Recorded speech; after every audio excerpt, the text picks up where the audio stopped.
पिछले लेक्चर में हमने स्टडी कर लिया है कि इलेक्ट्रिसिटी क्या चीज़ है, इलेक्ट्रोस्टैटिक्स किसको कहते हैं और किसी बॉडी पे चार्ज कैसे पैदा किया जा सकता है। और हमने चार्ज की मुख्तलिफ प्रॉपर्टीज़ को स्टडी किया तो पता चला कि चार्ज एक दूसरे को फोर्स लगा सकता है। तो जब हमें ये बात का पता चल गया कि एक चार्ज दूसरे चार्ज को इलेक्ट्रोस्टैटिक फोर्स लगाता है तो हमारे मन में ये बात चलने लगी कि उस फोर्स को कैलकुलेट करना चाहिए। जैसे हमें किसी भी चीज़ का पता चलता है तो हम उसकी क्वांटिटी का पता करना चाहते हैं। फॉर एग्ज़ाम्पल मैं कहता हूँ लाहौर यहाँ से बहुत ही दूर है, तो आप फौरी पूछेंगे कि कितने किलोमीटर है। यानी जब आपको एक क्वालिटी का पता चलता है तो आप उसकी क्वांटिटी पता करना चाहते हैं। मैं आपको कहता हूँ मेरी सैलरी बहुत ही कम है, तो आपको एक क्वालिटी का पता चला तो फौरी आप पूछेंगे कि कितनी है, आपने क्वांटिटी पता करना चाहिए। तो इसी तरह जब दो चार्जेस के दरमियान इस बात का पता चल गया था कि एक दूसरे पर वो फोर्स लगाते हैं तो हमारे मन में चलने लगा कि इस फोर्स को कैलकुलेट करना चाहिए। तो उस दौर में एक फ्रांस के साइंटिस्ट हैं जिनका नाम है चार्ल्स कूलम। उन्होंने सन 1784 में एक पेपर पब्लिश किया जिसमें उन्होंने दो चार्जेस के दरमियान फोर्स को कैलकुलेट करने का फार्मूला दिया और इस लॉ को हम एक्सपेरिमेंटली वेरीफाई भी कर सकते हैं। एक डिवाइस है जिसका नाम है कूलम टॉर्शन बैलेंस। अब हम देखेंगे कि क्या चीज़ है कूलम लॉ। इससे पहले आप एक चीज़ समझें कि ये ज़मीन जो है इस मार्कर को अपनी तरफ अट्रैक्ट करती है। इस फोर्स को जो दो मासेस के दरमियान होती है, जैसे ज़मीन हर चीज़ को अपनी तरफ अट्रैक्ट करती है यानी हर मास को अपनी तरफ अट्रैक्ट करती है, इस फोर्स को हम ग्रेविटेशनल फोर्स का नाम देते हैं। ये फोर्स कितनी होती है, इस फोर्स को कैलकुलेट करने के लिए उन्होंने एक लॉ दिया जिसको हम बोलते हैं न्यूटन लॉ ऑफ ग्रेविटेशन। और ये है वो लॉ। इसको समझने से पहले ये चीज़ देखिए, आपके पास ये एक बड़ा मास है, फॉर एग्जांपल ये अर्थ है, ये एक छोटा मास है जिसका मास स्मॉल m है, इसका मास कैपिटल M है। ये आपको पता है दोनों अजसाम एक दूसरे को फोर्स लगाते हैं। तो ये भी बात याद रखिए, ज़मीन जैसे चीज़ों को अपनी तरफ अट्रैक्ट करती है तो चीज़ें भी ज़मीन को अपनी तरफ अट्रैक्ट करती हैं। ये जिस्म ज़मीन को इस तरफ खींच रहा है और ये ज़मीन इसको इस तरफ खींच रही है। फोर्स एक म्यूचुअल प्रॉपर्टी होती है। ये नहीं होता कि एक जिस्म फोर्स लगाता है, जब भी एक जिस्म फोर्स लगाता है दूसरा जिस्म भी फोर्स लगाता है। ये न्यूटन का थर्ड लॉ है। जितनी फोर्स एक जिस्म लगाएगा दूसरा जिस्म भी उतनी ही लगाएगा। ये है कि बड़े जिस्म को फोर्स जो है कम फील होती है, लेकिन फील कम होने का मतलब ये नहीं है कि वो फोर्स कम है। तो जितनी फोर्स ये मार्कर को ज़मीन अपनी तरफ लगा रही है, ये मार्कर उतनी ही फोर्स ज़मीन को भी ऊपर को लगा रही है, लेकिन ज़मीन चूँकि बहुत बड़ी है इसलिए उसको ये फोर्स महसूस नहीं होती। फोर्स एक म्यूचुअल प्रॉपर्टी होती है, जितना एक जिस्म लगाएगा दूसरा जिस्म भी उतनी लगाएगा। तो इस मास और इस मास के दरमियान फोर्स कैलकुलेट करने के लिए ये फार्मूला दिया, m इसका मास, स्मॉल m इसका मास, r इस मास का सेंटर से इस मास के सेंटर तक फासला r²। इसको बोलते हैं न्यूटन लॉ ऑफ ग्रेविटेशनल। ये g ग्रेविटेशनल कांस्टेंट है, इसकी वैल्यू आपको पता है। इसमें आप देखें फोर्स दोनों मासेस के डायरेक्टली प्रोपोर्शनल है और फासले के इन्वर्सली है। कूलम ने ये दो चार्जेस के दरमियान फोर्स कैलकुलेट की। ये पॉजिटिव चार्ज है जिसकी मैग्नीट्यूड Q1 है, ये दूसरा भी पॉजिटिव चार्ज है जिसकी मैग्नीट्यूड Q2 है। ये चार्ज इसको फोर्स लगाता है इस तरफ, ये चार्ज इसको फोर्स लगाता है इस तरफ, दोनों क्या कर रहे हैं, रिपेल। और r इन दोनों चार्जेस का दरमियानी फासला है। इसका लॉ दो हिस्सों में है, कूलम का लॉ के दो पार्ट्स हैं। उसने कहा दो चार्जेस के दरमियान जो फोर्स है वो फोर्स डायरेक्टली प्रोपोर्शनल है फर्स्ट चार्ज की magnitude multiply by second charge की मैग्नीट्यूड। और उसके बाद दूसरी स्टेटमेंट में क्या कहा उसने कि चार्जेस जैसे जैसे दूर होते जाएंगे, अगर चार्जेस का फासला बढ़ता जाएगा तो उनके दरमियान फोर्स कम होती जाएगी, यानी इन्वर्सली रिलेटेड हैं। तो दो चार्जेस के दरमियान जो फोर्स है वो इन्वर्सली रिलेटेड है, दोनों का जो दरमियानी फासला है उसके स्केयर के, फासले के इन्वर्सली नहीं है बल्कि दरमियानी फासले के स्केयर के इन्वर्सली प्रोपोर्शनल है। अब हम दोनों पार्ट्स को कंबाइन करेंगे। जब दोनों पार्ट्स कंबाइन किए जाएंगे, यहाँ एफ आ गया, ये साइन एज इट इज़ आ गया, ये Q1 Q2 यहाँ आ गए और यहाँ पे 1/स्क्वायर ऐसे आ गया। ये प्रोपोर्शनलिटी साइन को ख़त्म करने के लिए आपको पता है इक्वलिटी का साइन लगाया जाता है और इक्वलिटी का साइन लगाने के साथ एक कांस्टेंट लगता है जिसको हम प्रोपोर्शनलिटी कांस्टेंट का नाम देते हैं। ये चीज़ हमने पहले भी समझी हुई है। तो यहाँ पे एफ आ गया, प्रोपोर्शनलिटी ख़त्म करके इक्वलिटी आ गया, यहाँ पे प्रोपोर्शनलिटी कांस्टेंट आ गया, Q1 Q2 as it is आ गए, दरमियानी फासले का स्क्वायर भी आ गया। तो ये जो फार्मूला बना इससे हम कैलकुलेट कर सकते हैं दो चार्जेस के दरमियान इलेक्ट्रोस्टैटिक फोर्स को, और इसको हम कूलम लॉ भी कहते हैं या mathematical form of the coulomb law. इससे दो चार्जेस के दरमियान जो फोर्स है उसकी मैग्नीट्यूड को कैलकुलेट किया जा सकता है। इसके बाद एक टर्म है आपको समझनी है, वो है पॉइंट चार्ज। कहा जाता है कि कूलम लॉ जो है वो पॉइंट चार्जेस के लिए है। तो सबसे पहले समझिए पॉइंट चार्ज किसको कहते हैं। फॉर एग्जांपल ये एक चार्ज है, ये एक चार्ज है, इसका दरमियानी फासला आप देख रहे हैं। अगर इसका दरमियानी फासला बहुत ही ज़्यादा है, किसकी निस्बत, इस चार्ज के साइज़ की निस्बत, तो फिर हम इसको पॉइंट चार्ज मानेंगे। फॉर एग्जांपल अगर ये मार्कर्स इतनी पास हैं, क्या हम इनको पॉइंट मान सकते हैं? आंसर है मार्कर का साइज़ कितना है, इतना, दरमियानी फासला कितना है, इतना। तो ये दरमियानी फासला तो कुछ भी नहीं है, इसका साइज़ बहुत बड़ा है, इसको पॉइंट चार्ज नहीं मानेंगे। अगर यही मार्कर बहुत दूर चली जाती हैं तो फिर जो इनका दरमियानी फासला है वो बहुत ही ज़्यादा है इसके साइज़ के, फिर आप इसको पॉइंट चार्ज कंसीडर कर सकते हैं। सो कोई भी बॉडी पॉइंट चार्ज हो सकता है, शर्त क्या है कि उसका दरमियानी फासला बहुत ही ज़्यादा होना चाहिए उसके साइज़ के मुकाबले में। क्या हम सन और अर्थ को पॉइंट मान सकते हैं?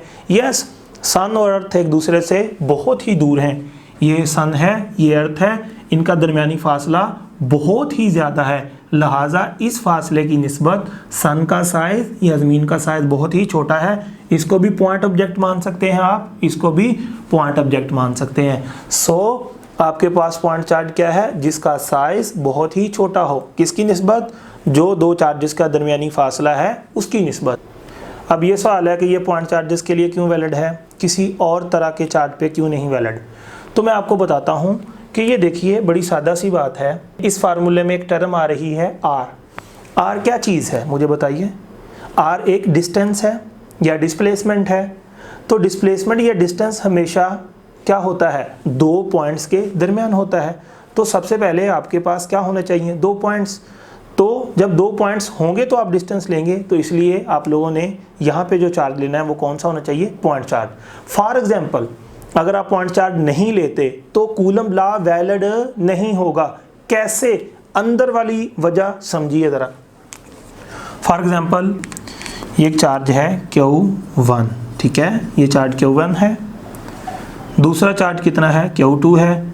मैं दोनों के दरमियान फोर्स कैलकुलेट करना चाहता हूँ कूलम लॉ की मदद से। तो कूलम लॉ में मैंने इसकी मैग्नीट्यूड पुट कर दी, इसकी मैग्नीट्यूड भी पुट कर दी। यार अब क्या चीज़ है इसके दरमियान? डिस्टेंस है ना इनके दरमियान। तो इनके दरमियान डिस्टेंस कहाँ लूँ, कहाँ से कहाँ तक लूँ? तो आप बोलेंगे सर यहाँ से यहाँ तक। तो यार यहाँ से यहाँ तक ले लें, ओके, लेकिन यहाँ से यहाँ तक नहीं ले सकते। यहाँ से यहाँ तक भी हो सकता है, यहाँ से यहाँ तक भी हो सकता है, यहाँ से यहाँ तक भी हो सकता है।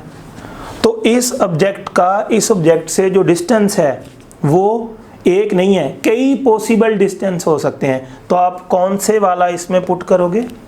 बोलो। आप बोलेंगे सारे पुट कर दें, तो इसमें तो सबकी जगह ही नहीं है, इसमें तो एक डिस्टेंस की जगह है सिर्फ। सो आप लोगों को कूलम लॉ लगाने के लिए सिर्फ एक पॉइंट इधर चाहिए, दूसरी साइड पे भी ऐसा जिस्म चाहिए जो एक पॉइंट पर मुश्तमिल हो। जब ये भी एक पॉइंट होगा, दूसरा जिस्म भी एक पॉइंट होगा, तो यहाँ से यहाँ तक सिर्फ एक ही पॉसिबल डिस्टेंस होगा आर, जो आप इसमें पुट कर सकेंगे और इसके दरमियान फोर्स को कैलकुलेट कर सकेंगे।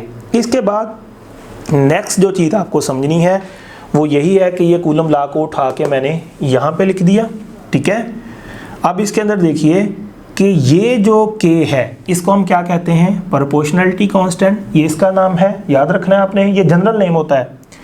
फिर हम इसको कूलम कांस्टेंट भी कह सकते हैं, कूलम ने इसको अपने नाम से जोड़ दिया।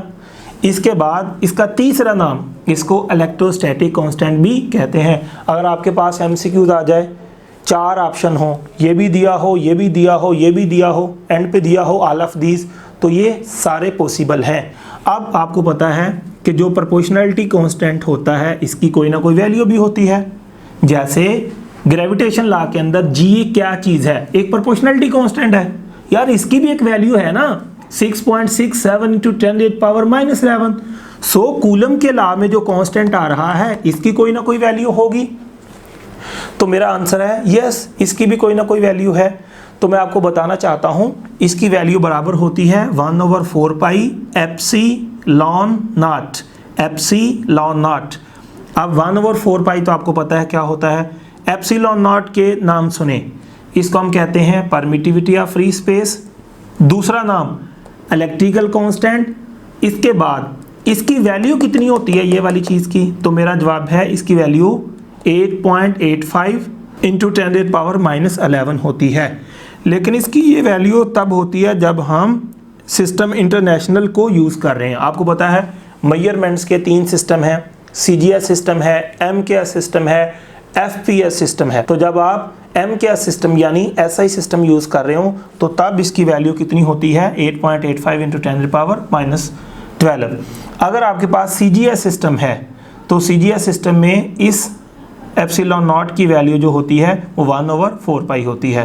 तो K की वैल्यू 1/4 पाई एप्सिलॉन नॉट है। जब हम एप्सिलॉन नॉट की 8.85 वाली वैल्यू पुट करेंगे, इसके बाद K का आंसर आएगा 9 इंटू 10⁻9। इस तरह आपके पास K की वैल्यू आ गई। आपको याद रखना है ये वैल्यू तब आई है जब यहाँ पे सिस्टम कौन सा है, SI यूनिट्स का। अगर आप CGS सिस्टम में चले जाएं तो CGS सिस्टम में जो एप्सिलॉन नॉट है इसकी वैल्यू 1/4 पाई होती है। जब इसकी जगह 1/4 पाई पुट करेंगे तो K की वैल्यू 1 आएगी। आपने देखा K की वैल्यू बदल जाती है अगर हम सिस्टम ऑफ यूनिट्स को बदल दें। एक चीज़ और याद रखिएगा, ये जो K की वैल्यू है आपके सामने, ये तब है जब दो चार्जेस के दरमियान वैक्यूम है, वैक्यूम या फ्री स्पेस कह लें। फ्री स्पेस का मतलब जहाँ पे ना सॉलिड होता है, ना लिक्विड होता है, ना गैस, कोई भी मैटर की स्टेट वहाँ पे एग्जिस्ट नहीं करती, इसको हम क्या बोलते हैं, फ्री स्पेस। तो K की ये वैल्यू कब है, जब सिस्टम इंटरनेशनल है, दो चार्जेस के दरमियान जो मीडियम है वो फ्री स्पेस का है। और ये K की वैल्यू कितनी है, 1। ये कब है, जब दो चार्जेस के दरमियान मीडियम कौन सा है, फ्री स्पेस, और इसके बाद सिस्टम कौन सा है, CGS सिस्टम। फाइनली हमें याद रखना है कि जो दो चार्जेस के दरमियान फोर्स होती है वो है Q1 Q2 डिवाइड में क्या आ जाएगा, R का स्क्वायर। और K की वैल्यू क्या हो सकती है, 1/4 pi epsilon not into Q1 into Q2 over क्या है, R का स्क्वायर। अब हमें पता करना है कि K का यूनिट क्या होगा, unit of K, unit of K का यूनिट कैसे फाइंड करेंगे। तो देखिए आपके पास ये फार्मूला है, इसको देखें, K किसके इक्वल आएगा, K बराबर आ जाएगा, इधर आ गया F इंटू R का स्क्वायर, ये Q1 Q2 यहाँ आ जाएंगे।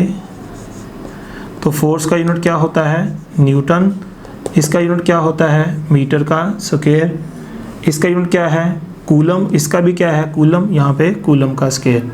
तो आपके पास K का यूनिट क्या आ जाएगा, K आ जाएगा न्यूटन मीटर का स्क्वायर पर कूलम का स्क्वायर। तो आपको K का ये यूनिट याद रखना है। एक और क्वेश्चन पूछा जाता है कि परमिटिविटी ऑफ फ्री स्पेस यानी एप्सिलॉन नॉट का क्या यूनिट है या इलेक्ट्रिकल कांस्टेंट का क्या यूनिट है। हमें पता है K बराबर है 1/4 पाई एप्सिलॉन नॉट, और एप्सिलॉन नॉट किसके इक्वल होगा, ये होगा 4 पाई ओवर क्या है, K। 4 पाई एक नंबर है, इसका कोई यूनिट नहीं होगा। सो K का यूनिट क्या होगा, हमने अभी निकाला है, ये है न्यूटन मीटर का स्क्वायर और पर कूलम स्क्वायर। तो इसका यूनिट क्या आ जाएगा, जब ऊपर जाएगा पर न्यूटन आ जाएगा, पर मीटर स्क्वायर आ जाएगा, और ये कूलम का स्क्वायर। इसको आप ऐसे लिख सकते हैं, कूलम का स्क्वायर पर मीटर स्क्वायर पर न्यूटन। तो ये किसका यूनिट है, आंसर है ये एप्सिलॉन नॉट का यूनिट है या परमिटिविटी ऑफ फ्री स्पेस का यूनिट है। ये किसका यूनिट है, K का यूनिट है। याद रखिए इसमें न्यूटन है, इसमें पर न्यूटन है, इसमें पर मीटर स्क्वायर है, इसमें मीटर स्क्वायर है, इसमें पर मीटर स्क्वायर है, इसमें पर कूलम स्क्वायर है, इसमें कूलम स्क्वायर है। K और ये आपस में इन्वर्स हैं तो इनके यूनिट भी इन्वर्स में होंगे। आज के लिए इतना ही। नेक्स्ट जो पोर्शन रहता है कूलम लॉ का वो हम नेक्स्ट वीडियो में स्टडी करेंगे।